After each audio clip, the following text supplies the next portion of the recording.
Joining us. Just going to give it a second for everyone to join the session. Good morning, good evening from wherever you are calling from. And we're really excited to welcome Auren Hoffman. He's the CEO of SafeGraph. If you don't follow Auren on Twitter, you definitely should. Follow @Auren. He does these little drawings and these graphs that almost on napkins. I don't know, Auren, are they actually napkins or maybe they're just little, okay, on napkins. So he's going to walk us through some of his famous and his favorite drawings and talk about how to build a unicorn in 8 simple napkin graphs. Auren, really excited for this talk. Please take it away. Thanks so much for joining us. Awesome. Thank you, Caitlin. All right. Good morning from San Francisco. I'm Auren Hoffman, CEO of SafeGraph. I'm going to go over how to build a unicorn in 8 easy napkin graphs. We're going to have a lot of fun. I hope you can read my terrible handwriting. And we're also going to fly through this presentation. So hopefully we'll have a lot of time for questions. Please prep your questions, extra credit for non-obvious questions that make us think. Also, if you don't get to your questions, you can ask me a question on Twitter. I'm @Auren on Twitter. And if we don't get to your question during the session, I'll just answer them over the next 24 hours on Twitter as well. So great to, now some of these sides are controversial and dare I say contrarian. So this advice comes with a warning, which is never take advice from somebody who's more than 10 years older than you. And that's probably me. So with that warning out of the way, let's just fly. Okay. The most important advice that I can give you today is to avoid good opportunities. Avoid good opportunities like you work to avoid the coronavirus. Good opportunities must be avoided at all costs. This is true if you want to build a company, but it's also true in life. The more successful you become, the more good opportunities are just going to start coming at you. Soon you're going to be swimming in good opportunities. Again, this is true for companies, but it's also true for you individually. Let's first dive into this advice individually and show how it applies to building a business as well. Let's say you're 22 years old and you don't have a lot of money. Well, you're likely going to see very few opportunities to invest, and most of those opportunities are going to be bad. But as you gain wealth, you're going to see more opportunities to invest, and many of them will be very good. But even the good opportunities will take time and effort to review. So it's in your best interest to do everything possible to wait only for the great opportunities. And this is also true when running a company. The possibilities of the number of things that you can do to grow your business are endless. You can launch new products. You can be better at recruiting. You can speak at SaaStr and so much more. My advice is to have some sort of rubric that allows you to ID the good opportunities and do everything possible to avoid them. Now, you may have a question. Okay, how do I know when an opportunity is just good and not great? Well, my simple heuristic is that if the opportunity has very few downsides, it's almost certainly not a great opportunity. All great opportunities have very big and very obvious downsides. Of course, just because an opportunity has obvious downsides does not mean it's a great opportunity. You know, I could jump off of a building that has some obvious downsides. It's probably not a great opportunity to go do. But if you see something with no obvious downsides, it's almost certainly not great. And this is also true with people you hire. If you want to hire a 10Xer, that person will almost certainly have glaring faults. Anyone that you could hire without glaring faults will be at best good. They will not be great. So in summary, avoid good opportunities like you avoid COVID-19. All right, let's dive into delegation. Most people advise us to delegate things that you're not good at. They advise us to surround yourself with people that have different strengths and different weaknesses. This is the conventional advice. Maybe somebody on your board has given you this advice. Most of us have heard this advice many times over the years. This is terrible advice. Don't listen to it. Ignore it. Take it outside the backyard, bury it, stab it, and kill it. Just do the opposite. Instead, delegate things that you're good at. This sounds really strange, so let me explain. The things that are the easiest to delegate are the things that you're already good at. You know how to do these things really well. You might already be an expert in them. You can break these things down really well. You can also hire for these things really well. So delegating these functions will for sure have the highest success rate. If you're a great engineer, who do you think you're going to be better at hiring? Other great engineers or great salespeople? The answer is obvious. You're going to likely hire super engineers and very mediocre salespeople. So the first thing you should always delegate are the things that you're best at. I cannot stress this enough. You can even see this in companies. They rarely get great at the things that are not the traits of their founders. For instance, Mark Benioff is one of the world's best software marketers. He was an amazing software marketer even before he started Salesforce. He's incredible. He's hired great marketers and he's delegated to them, and Salesforce continues to be great at marketing. But Mark Benioff is not a great UI UX person. While he's been able to acquire great UI UX people through acquisitions over the years, Stuart Butterfield, the CEO of Slack, is one of the greatest. The Salesforce product still suffers from having one of the worst UI experiences. But guess what? It hasn't mattered at all. It's better that Benioff focused on his strengths, and you should focus on your strengths too. You cannot be all things to all people. Focus on being great at just a few things. Now let's go to the napkin graph. On the y-axis are things that you're good at and things that you're bad at. On the x-axis is things that you love to do and things that you hate doing. When you get a chance offline, fill out these quadrants for yourself. The easiest thing to delegate as much as possible are the things you're already good at. Build systems to make delegation easier, hire super talented people, and work on up-leveling them. But now you've got these two other buckets left. You've got the things that you like to do, but you're not yet good at. In that case, work on investing in yourself. Get a coach, read, learn, try a few different things. You're going to fail a little bit. And while it's unlikely you're ever going to be great at those things, you can get yourself to good. And once you get yourself to good, you can better effectively delegate or hire for those things. Now there's these things that you're bad at and you just don't like doing. My advice on this quadrant is to do everything possible to get leverage through either APIs or software, or maybe don't even do them at all. Remember, you don't have to do everything to be a super company. There could be many functions you either outsource or honestly just not do at all. The great thing is that the number of vendors that you can choose from, these API, software vendors, et cetera, has been growing exponentially. Many of them are here at SaaStr. So you have amazing choices. And the number one skill to have over the next 20 years is the ability to select and manage vendors. Almost every company today has more vendors than employees. So this is so important, and I'd love to dive in more during the Q&A. Now, let's in this napkin app, let's look at what the smart people around you are doing, and let's do the opposite. Most smart people optimized for the midterm. They delay gratification in the short term. They're experts at passing the marshmallow test. But while they think they're optimizing for the long term, they're actually usually optimizing for the midterm. And this explains why so many smart people go to law school. If you're going to law school, go because you have a true love for the law. Don't go because of optionality. Don't go because you're getting your ticket punched. Most people who go to law school don't love the law, and they certainly don't love the first few years out of law school where they're really in a grind. They go because they're optimizing for 7 years out of law school when they, hope to make partner. They're optimizing for the midterm. Never do things just to get your ticket punched.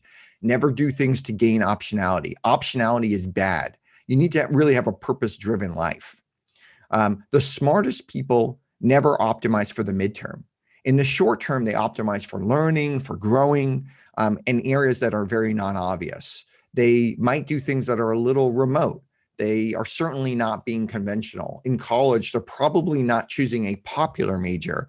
They're being different. Smart people stay in jobs with bad bosses. They deal with bad things in the short term. But the smartest people would never have a bad boss. They would get out of that situation immediately. Smart people are always thinking 10 years out. The smartest people are always thinking 10 days out and 30 years out. So don't be like the smart people. Be one of the smartest people. And I'd love to dive in with any questions that you guys have at the end of this session. Okay. It's a lot easier to choose which companies to invest in than to choose which companies to start.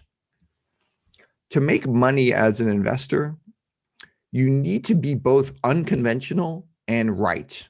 It's not enough that you are right, because if it's already conventional, it's already priced in.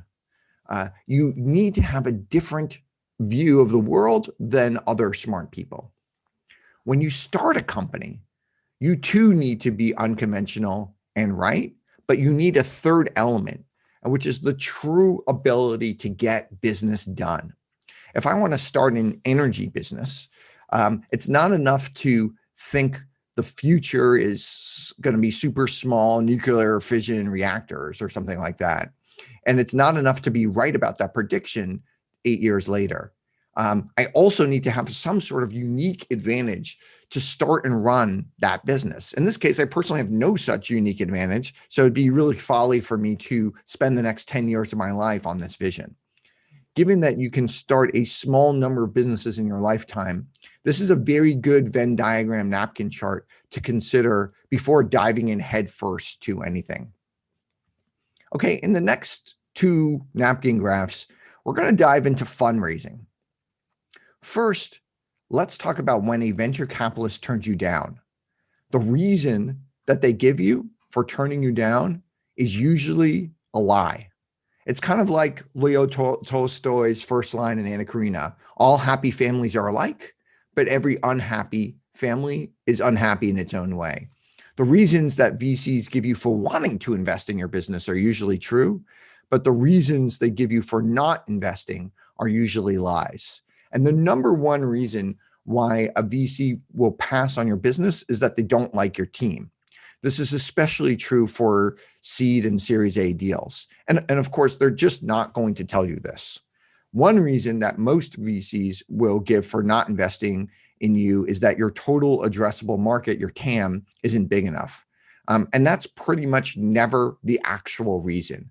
VCs will happily invest in businesses with small TAMs if they think the team is good enough to move to an adjacent TAM once they're no longer growing at 100% year over year. So while getting advice from VCs that pass would be super helpful in theory if it was true, in practice, the advice is not worth considering because it's rarely true. And so you can often discount that advice. Now, let's say you're lucky enough to get a term sheet from your favorite venture capitalist. Okay, you're going to have a lot of options to negotiate many different terms, like there's certain rights and there's valuation, there's a lockup period, there's board seats, and there's so many more terms to negotiate. But most of these terms are win-lose, and they're very contentious to negotiate. You should still negotiate them, but it's going to be a little bit of a contentious back and forth when you are negotiating them.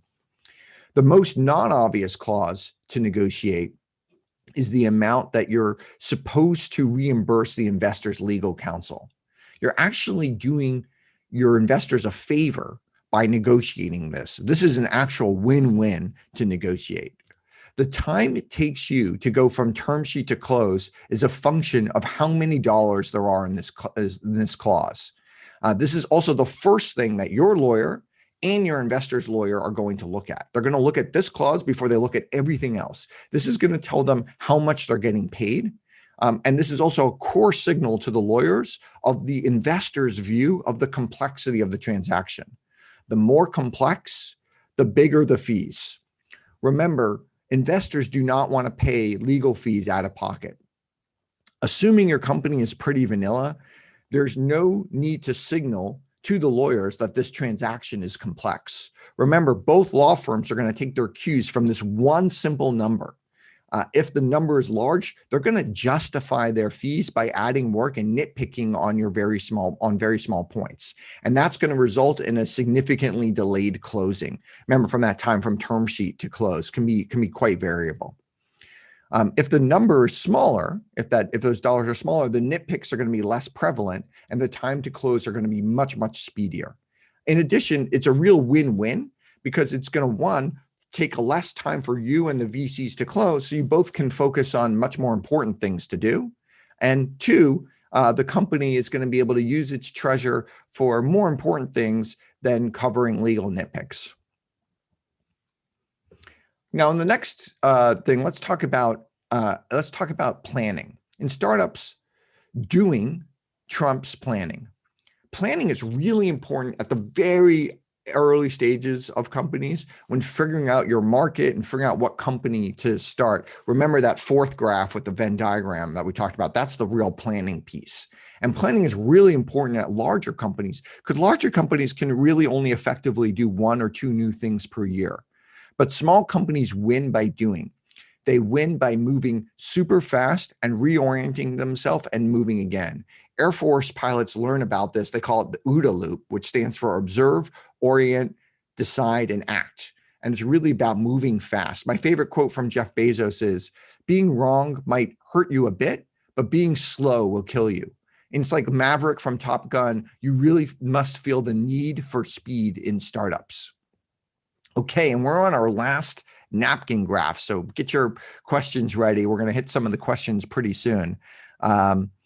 This one came from one of my discussions with Jason Lemkin, who's the founder of SaaStr. The better the person, the less time it takes to manage them. That's the obvious thing, but that's only up to a point. The true 10Xers actually take more time to manage than the average performers. If you happen to have a 10Xer on your team, you really are going to need to make sure that you're giving them quite a bit of your time and your love. These people are going to require a lot more time. They're going to probably require more time to even hire. So they're going to require more time to interview. And they're going to require much more time to manage, but they're going to give you so much more in return. They take more time, take much more investment than typical high performers. So let's do a recap before we get to the questions. So what did we learn today? Okay, we learned 8 things today. So let's recap them. The first one is avoid good opportunities. Avoid them like the plague. Second, delegate things that you're good at. Do not try to delegate things that you're bad at. Third, do the opposite of smart people. Think for the short term and the long term. Don't optimize for the midterm. Fourth, remember our Venn diagram on how to start companies. Make sure that you start a company that's both non-obvious, that will be true, and something that you actually have some sort of core reason that you're going to win at. Fifth, the reason that most VCs give you a no is lies, and especially the reason of total addressable market in your TAM. 6, decrease the time from term sheet to close by negotiate on legal fees. 7, in startups, doing always trumps planning. And the 8th thing that we should always remember is that true 10Xers really need significant active management. Okay, lastly, as I mentioned at the start of the presentation, never take business advice from people who are over 10 years older than you, and that might be me. They're not going to understand what you're going through, and that might just include everything I just told you, especially if you're under 35. So definitely do not do what I say. Also, never listen to your parents' business advice either. They're just coming from a different era. Businesses are moving too fast. While some truths are enduring, the truths that are those are the truths that are most obvious and conventional. And your parents are just not going to be able to help you with hidden truths. Of course, there's another piece of advice that you might want to ignore from me, especially if your parents are, Bill and Melinda Gates. So, all right, let's dive into some questions, and then remember to keep your questions going on Twitter if we don't have time to get to them. I'm going to stop the screen share so you can see my lovely face over here. Amazing, Auren. Thank you so much. Couple things. We've got plenty of time for questions, so please drop them into the Q&A so Auren can get to them hopefully on this session. But if not, look forward to continuing the conversation on Twitter. Second, you're aging yourself. Auren has multiple successful exits and obviously some great insights to share. So let's dive into some questions. These are probably related to the specific charts, but would love to just hear some of your theories. So first one that came through: how should I think about delegating HR? HR is high strategy. So outside of company strategy, this is probably the area that CEOs should be thinking about all the time. And my advice is that of all of the core functions of the business, this is the last one that the CEO should truly delegate. The CEO really needs to be the keeper of the culture, and you should only be delegating that responsibility to someone you're positive is a truly good steward of that culture going forward. Great. Why do you say optionality is so bad? Anytime that's a good thing? There's a quote that it's one of my favorite Warren Buffett quotes, which is the difference between successful people and really successful people is that really successful people say no to almost everything. Optionality really means you cannot have a coherent strategy because people all the way down the chain don't know what trade-offs to make. You really need to have a very clear, coherent vision about the future. And that's helpful for yourself to basically put yourself in a box, but that's helpful for every single person on your team. If you're not in a clear box with clear boundaries about what you will do and what you will not do, it's very hard to delegate, because it's very hard for people all the way down the chain to make decisions on what they should be doing, because they're not going to want to make decisions that they think are against the CEO's wishes. So the more they can be clear about what the future is going to be, the easier it's going to be for them to make decisions. And essentially, the more you eliminate optionality, the clearer everything is going to be about the future. Now, ideally, you also want to be right, but it's okay. Even if you're wrong, you can change your mind as long as you actually clearly articulate. You could say, hey, we were going in this direction before. We now think this is wrong because of these reasons, and we're going to go into this new direction. But doing things kind of like in series rather than parallel gives you that ability to keep everybody in the same orbit and the same direction. Right. I was going to say swimming in the same direction, and just kind of that focus on that one thing. Exactly. Yep, that's great. Here's another one. In planning versus doing, how do you think about step functions versus 1% improvements? Yeah, it's a really good question. They're both really important in businesses. So if you can do these 72 1% improvements, you've just doubled the effectiveness of your company. And there's always like one side of your company and maybe the core side of your company that's focused on these like constant 1% improvements. And then there's these step functions, which really help you move to the next level. You can build a really amazing company just with 1% improvements. And there's actually quite a bit of companies that do that. And a lot of the literature that you get, like especially on like the SaaStr site, is really about how do you continually get these 1% improvements.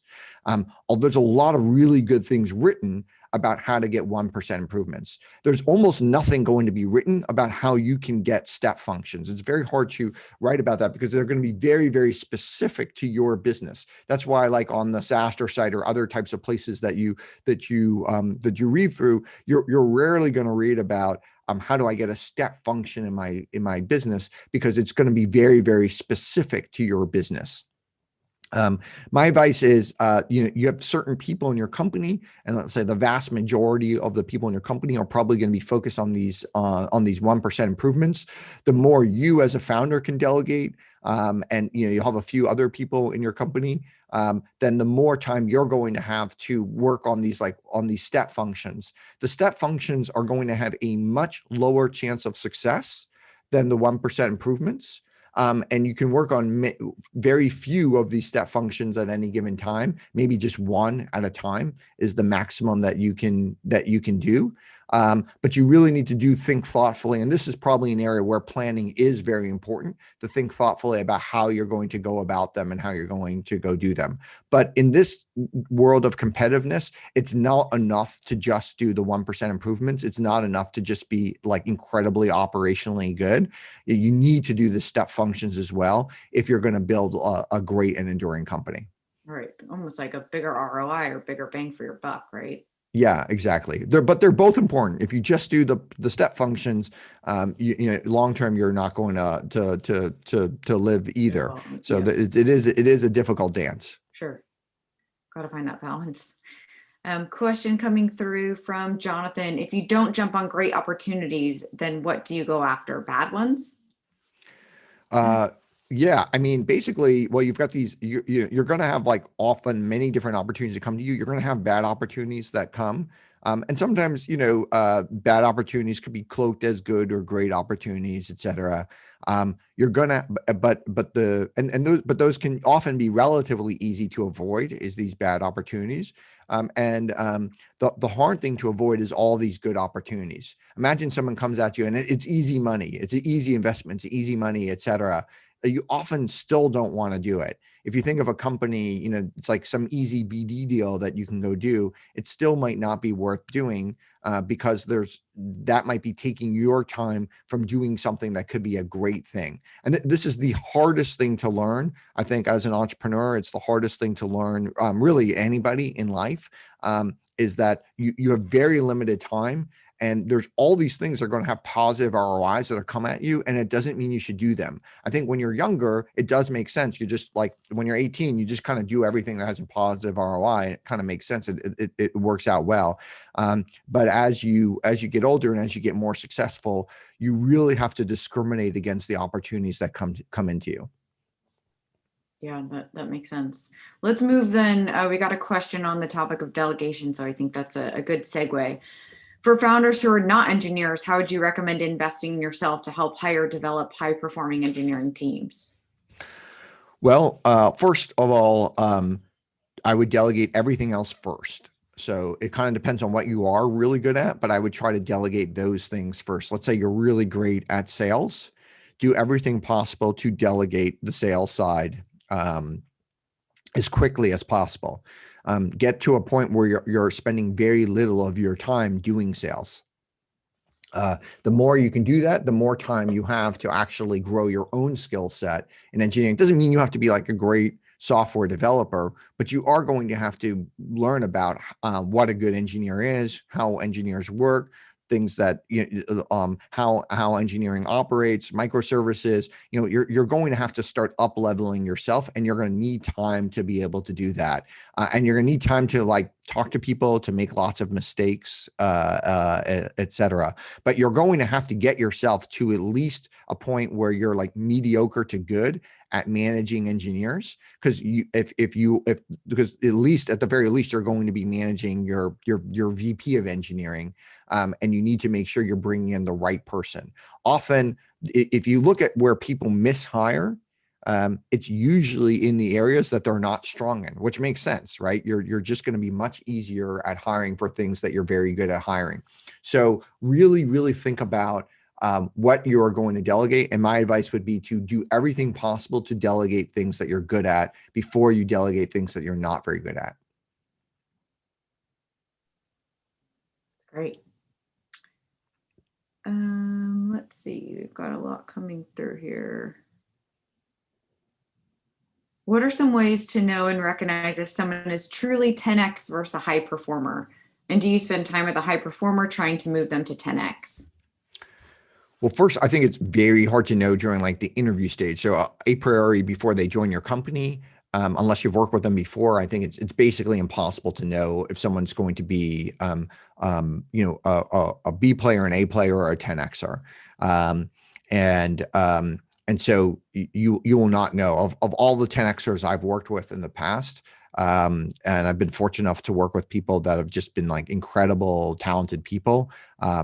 If I didn't work with them before, I did not know that they were going to be a 10xer before I interviewed them, before I started working with them. Now, after maybe 3 months of working together, you might start to have some inklings that this person is really good. The most important thing you can do with a 10xer, once you recognize, I think this is the most easiest thing to do, but also the thing that people forget to do. The most obvious thing that you can do with a 10xer is never, ever, ever let them leave your company. And the only way to never let a 10xer not to leave your company is to keep giving them more responsibility. You have to continue to give them more responsibility so that they continue to be engaged and they continue to grow. Because the number one thing that all 10xers are optimizing for is growth. If they're not optimizing for growth, they're almost certainly not a 10Xer. So you want to continually let them grow. And that means you have to do everything possible not to hire above them. And you have to give them frequent promotions. And sometimes you're promoting them over people that are way more experienced than these 10Xers. And that might cause friction, that your board might be against it. There might be other things. But remember, these 10Xers will leave if you're not giving them constant opportunities to grow. So keep giving them those opportunities to grow so you keep them in your company. I think it's really interesting when you see these people, these companies where they know they have these 10Xers, but they still let them leave because they're no longer allowing them to grow at the rate that they want to grow. That's, really important question I had myself, but I'm sure everyone in the audience is wondering, how do you identify a 10Xer? You say you don't know until you start working with them, but what are some key cues? Is that something you see in the first 30, 60, 90 days? Or, how do you kind of suss out and identify when a new employee is actually a 10Xer? Yeah, so I think there's some core common traits of 10Xers. So I think smart employees are very good at identifying problems that exist. And then really good employees are very good at identifying solutions to those problems.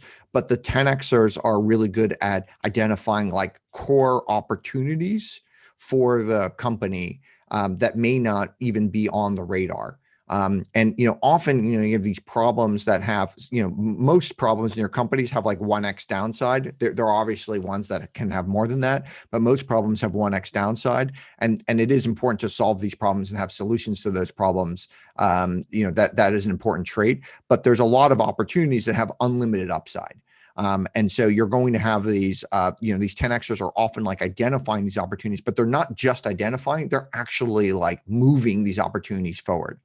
The other thing that 10Xers all do, 100% of 10Xers do, is that they push everyone around them to move much faster, including their boss, including people lateral to them, everybody around them to move much faster. If somebody is not pushing everyone around them to move much faster, which is most people in your organization, they're definitely not a 10Xer. All 10Xers are pushing people fast. They're always trying to push. They're always trying to push pace. Moving pace is really important. Another criteria of almost every 10Xer is that they tend to be a yes and person, not a no but person. They tend to be building off of other people in a positive way. Now, they don't have complete rose-colored glasses. So it's not like they look at everything with a complete positive lens. They're going to be a realist about many things, but they're going to be building off of other people. They're going to create this positive energy around them rather than a real naysayer. There's so many really smart people out there, and they are important people for your company. They're naysayers. They're always shooting things down. They're kind of Debbie Downers that are around there. And again, those people are important for your company, and they're kind of core people in your lifeblood, but they don't have the personality to be a 10Xer. You do need to bring people up. You need to build on top of those ideas. You need to find what's good in other people as well. That's great. Thank you. And sort of off that, expand on this or address this question a little bit. What is our role in managing 10Xer, since they're usually more experienced and more knowledgeable than ourselves? I assume the R is, a CEO or an executive. Well, first of all, the 10Xer may not be more experienced and knowledgeable than yourself. So if you can hire a 10Xer, it often means that they're not more experienced than you. Because if they are a 10Xer and they're way more experienced than you, they probably don't want to work for you.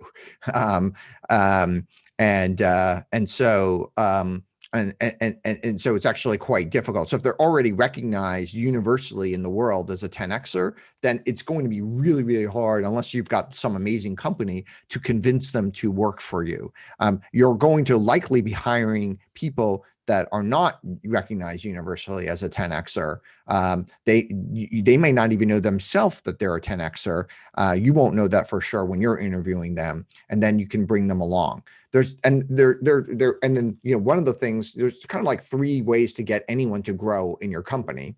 And this is true for 10Xers, but it's true for everyone across the board.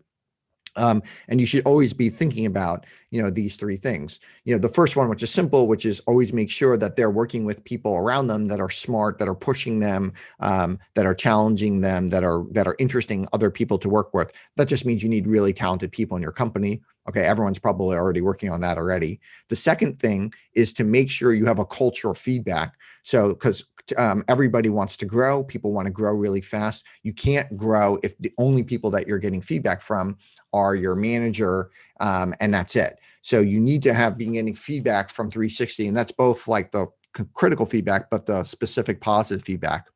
And so really trying to build in these different layers of feedback. But the third thing, which is really important, is that you really need to have you really need to make sure that everyone in your company is spending as much time as possible working on things that are really hard for them to do. And too many companies, most people are working, it's like 5% of their time on things that are really hard for them to do. And, 90% of their time on things that are like, relatively normal and for them to do. You should be completely flipping that as much as possible. Ideally, 75% of the time that people are working on things are things that are hard for them to do. And then when they're working on things that are not hard for them to do, their goal should be to figure out ways to not work on those things. And not working on something is figuring out that is always hard to do. So, and that could be by delegating to somebody else. That could be by using APIs or software. It could be by hiring contractors. It could be by even just like deciding, okay, as a company, we don't even need to do this, whatever it is, but you should be doing everything possible to not do particular things that aren't hard for you to do. Because the only way you're truly going to grow is by spending as much time as possible in the areas where it's difficult for you to do. Great. And this is a follow-up to kind of all these series of questions that we're talking about 10Xers, right? And you mentioned, hire them, keep promoting them, push them forward, even if they're promoted to somebody with more experience, and even if the board doesn't agree. So any advice for overcoming the VC no if they don't like your team, or I guess just the VC sentiment? Like, how do you address that with your board? I think it's hard because the VCs they're not going to appreciate this person as a 10Xer because they're not going to be working with this person every day. They're just going to see this resume, and you may have this person who's, this 25-year-old, and she's amazing, and she's just doing all these incredible things in your company.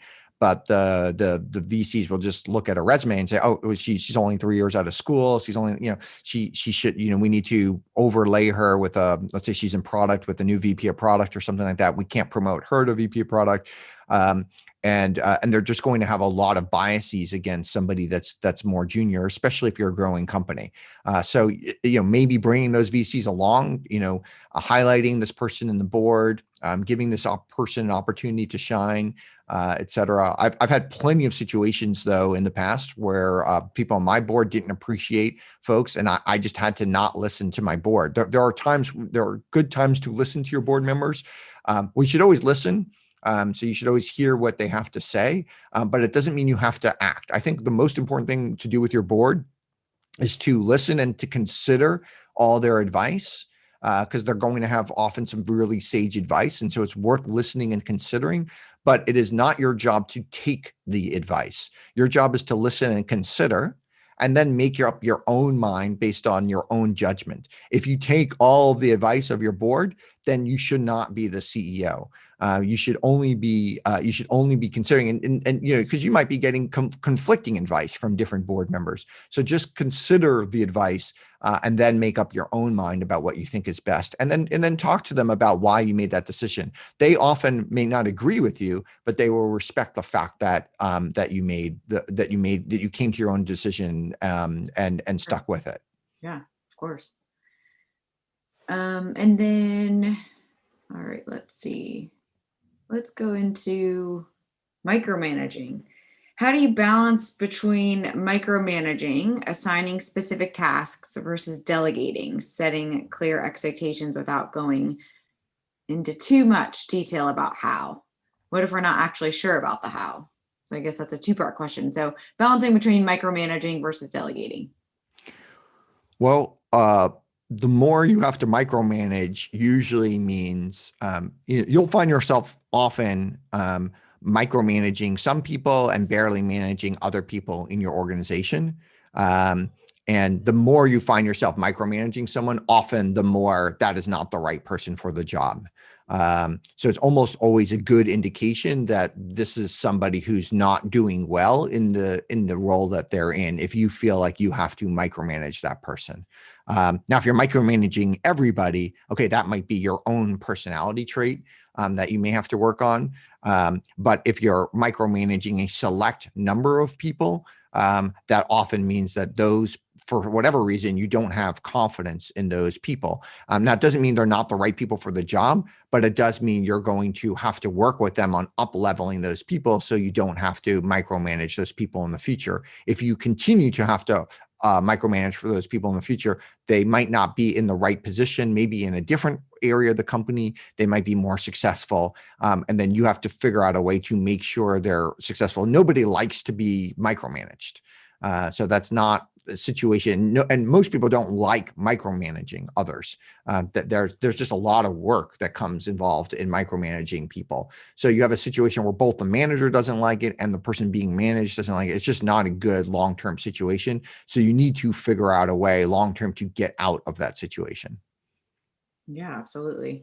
And kind of a follow-up to that, I guess, the second point, which is what if we're not actually sure about the how? So the question is more, when you delegate something, and I think we often do this, set a clear expectation about what you want, but you don't go into much detail about how they're going to do it, or maybe you don't even know how they're going to do it, right? So any thoughts on how to best delegate when you don't actually know the answer? I think that's the best case scenario, right? They come up with a better solution than you. Yeah, absolutely. I mean, I think it's good not to delegate the how. If you're delegating the how, that kind of like limits this person's creativity. It probably limits their growth. And even if you have a really good understanding of the how, maybe best to not delegate that so the person gets there on their own, and they may surprise you with a new how or new way of doing types of things. So I would do my best to try to never delegate the how. Maybe in certain situations it could be good, and I think people don't like to be delegated. Delegating the how is kind of micromanaging. So people don't like to be delegated the how to. They want to figure it out themselves. They want to get the broad goal. These are the core big goals. There may even be like the next step goals that you're going to work with them on. You can coach them. You can say, hey, let's figure this out together, et cetera. Here's my big goal. Let's coach on some of these other things. But how you get there, that's their job. That's why you've hired this incredible person. You want that person to go figure out the how. Great. The best hire. How do you manage a founder's passion with employee and business marketplace realities? I think this goes back to kind of your silo and your focus and swimming all in the right direction. But yeah, how do you manage, or advice on managing a founder's passion with employee and business marketplace realities? Well, some of this comes down to the 1% improvements versus the step functions. Really great founders have to be focused on both. And this is very, very difficult to do because the step functions, come with often a lot of process. They come with building things that are repeatable.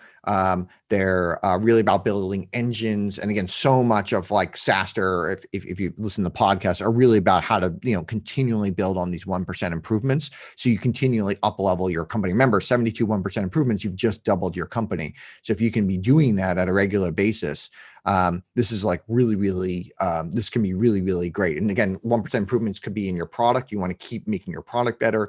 1% improvements in your marketing, 1% improvements in your sales operation, 1% improvements on engineering, 1% improvements about how you hire people. There's all these different things, and they add up really fast. So they're really important. But at the same time, you do need time to be thinking about very big swings. And you need to be thinking about how to do things in a much, much different way. And that will also, for a lot of the people in the organization, every time you think of something that's a big step function, they might freak out a bit. They're going to, any step function sounds impossible, sounds really hard to do, especially once you get the company going. You're at, 4 or 5 million ARR or something like that. And now you're coming up with a step function. You're going to have a lot of internal dissent about actually taking on that step function. And also because that step function is going to have a high chance of failure.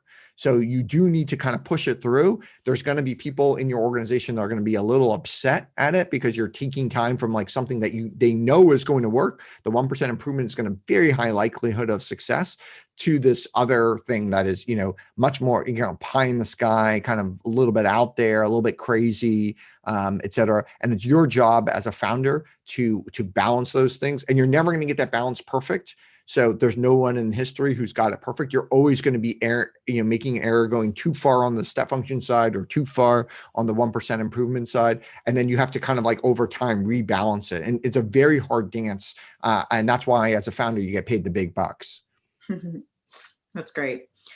We've got some great comments coming through. We've got about 5 minutes left for questions. So again, if we don't get to all of your questions, tweet at Auren. He will get back to you within 24 hours. He's great with that. Absolutely.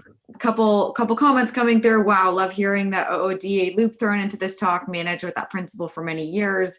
Great stuff.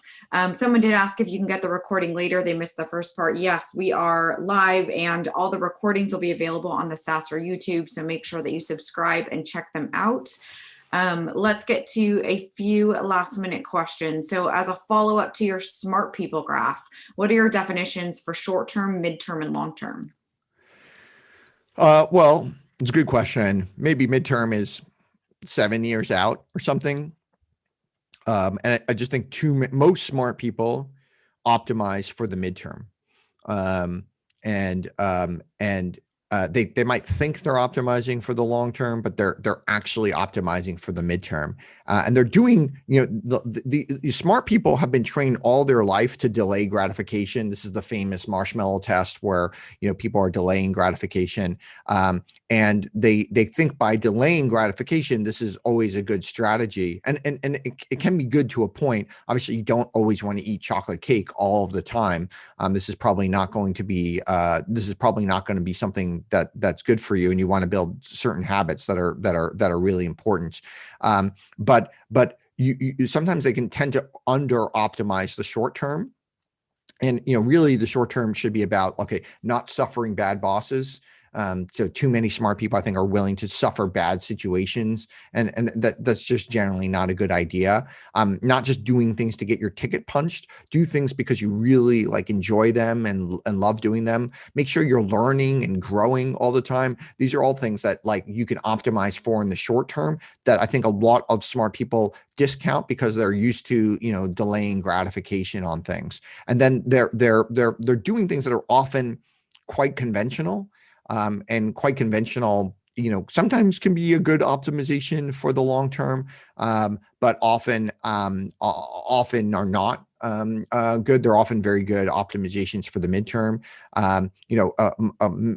Corporate, it's not like being a corporate lawyer has a super high job satisfaction. I'm not against corporate lawyers. I have many friends that are corporate lawyers, but many of them, would have been much happier in different situations, but they kind of got on this path and the path kept going. And that's kind of what they ended up with. And so really, before you actually put yourself on a path where you're doing things to get your ticket punched, really think it through. Is this something that I really, really want to do? And really kind of imagine yourself doing something. And then the last thing is that a lot of times people do things, they think things are risky when they're actually safe, and they think things are safe when they're actually risky. So you really do a true risk analysis. Taking a job in some sort of boring company that you're not going to learn that much. It sounds quote unquote safe, but it's often the riskiest thing that you can do. That's great. Can I throw 2 more questions at you? We've got 1 minute, but oh my gosh, let's do it. Lightning round. Rapid fire. You mentioned, this is a great one for you. You mentioned one should choose a college major that's not popular. I've never heard of that. Why do you say so? Well, the popular majors are often popular because they're super conventional. So, most colleges, it's like computer science and economics and political science or something like that. And everyone's taking them. It definitely doesn't differentiate you. You're not going to get like massive time with the professors, et cetera, because there's going to be like hundreds and hundreds of people in your major. So choose something that's unconventional, where there's few people doing it. Choose something that you really have a passion for, and you're probably going to learn a lot more, and you're going to be much more differentiated in the future. Great. And then last question, maybe this could be one of your next charts. You've obviously had a lot of experiences and successes. What are some challenges that currently still trump you at the level you now play at? Oh my gosh, get so many challenges. One of the terrible things that happens is, as you get more experience, at least to me, it doesn't happen to everybody, is that I continually make mistakes, and I make the same mistakes I made 5 years ago, and that's the same mistake I made 10 years ago. And it's so frustrating when you make the same mistake and you don't learn from the mistakes. In fact, most of the advice I'm giving you right now, I'm a complete hypocrite and don't actually do myself. So, or I don't do it very well myself. So it's very, very hard to continually to be good, and every time you make mistakes, you're going to be very, very, at least for me, you're going to be very hard on yourself as you realize you're making all these mistakes. Auren, thank you so much. Such Thank great you. insights and so much fun. So again, make sure you follow at Auren on Twitter. If your question didn't get answered, please tweet him there. Continue the conversation. And until next time, it was so great to have you. Thanks so much. Thank you.